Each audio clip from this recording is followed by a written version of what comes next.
Support होना चाहिए, support के लिए, उनके रिस्पेक्ट के लिए और सोशल सिक्योरिटी के लिए समाजवादी पार्टी ने फैसला लिया है कि पुरानी पेंशन व्यवस्था की बहाली होगी जब समाजवादी सरकार उत्तर प्रदेश में बनेगी। हालांकि मैं पढ़ना चाहूं तो पूरा पढ़ भी सकता हूं, लेकिन हमारे पुरानी पेंशन व्यवस्था की बहाली के लिए घोषणा पत्र में हम लोग समाजवादी लोग शामिल करने जा रहे हैं। उत्तर प्रदेश के सरकारी सेवा में नियुक्त शिक्षक, कर्मचारी एवं अधिकारियों को सेवानिवृत्त होने पर जीवन यापन के लिए मासिक पेंशन दी जाती थी। इससे सेवानिवृत्त कर्मचारियों को आर्थिक सुरक्षा प्रदान होती थी।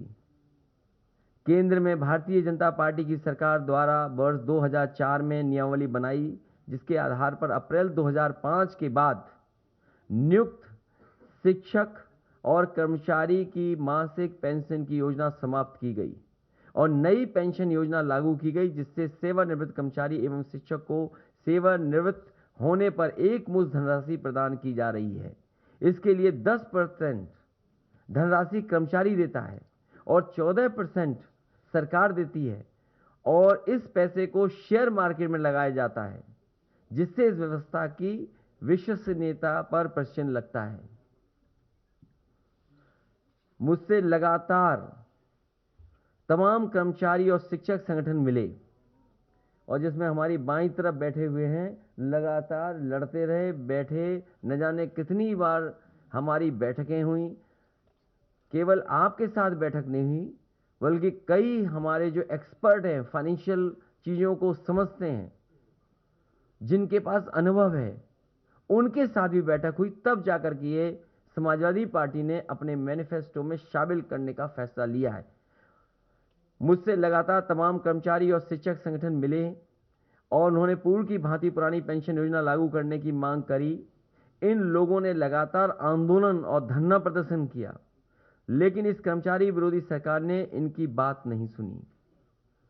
कमेटी भी बनाई, आश्वासन भी दिया, लेकिन इनकी बात इस सरकार भारतीय जनता पार्टी ने नहीं सुनी। मैं आज ये घोषणा करता हूं कि मेरी सरकार, समाजवादी सरकार बनते ही पुरानी पेंशन व्यवस्था बहाल कर दी जाएगी। इसमें जो भी धनराशि की आवश्यकता होगी उसकी व्यवस्था कर ली जाएगी। मैंने इस संबंध में कर्मचारी और वित्त विशेषज्ञों से वार्ता कर ली है।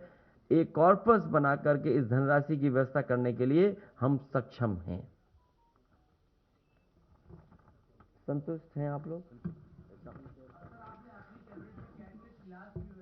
तो आने वाले समय में ये सरकार शुरू नहीं कर पाई है, पुनः कर्मचारियों के लिए कैशलेस स्कीम जो समाजवादी सरकार में शुरू गई थी, पुनः शुरू होगी। वो तो कंप्लीट है, आपकी तरफ से कंप्लीट है। इस सरकार ने लागू नहीं होने दिया उसको, खाली उसका नाम भी पंडित दीनदयाल उपाध्याय रख दिया था और उसको भी नहीं होने दिया।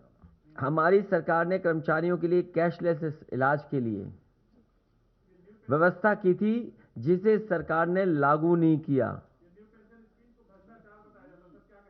वित्त विहीन शिक्षकों को हम सम्मानजनक मानदेय की सहायता अतिरिक्त रूप से प्रदान करेंगे।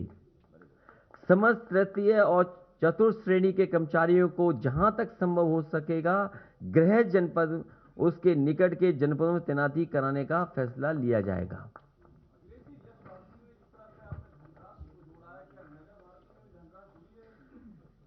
बहुत छोटा सवाल पूछ रहे हो इतनी बड़ी योजना के सामने।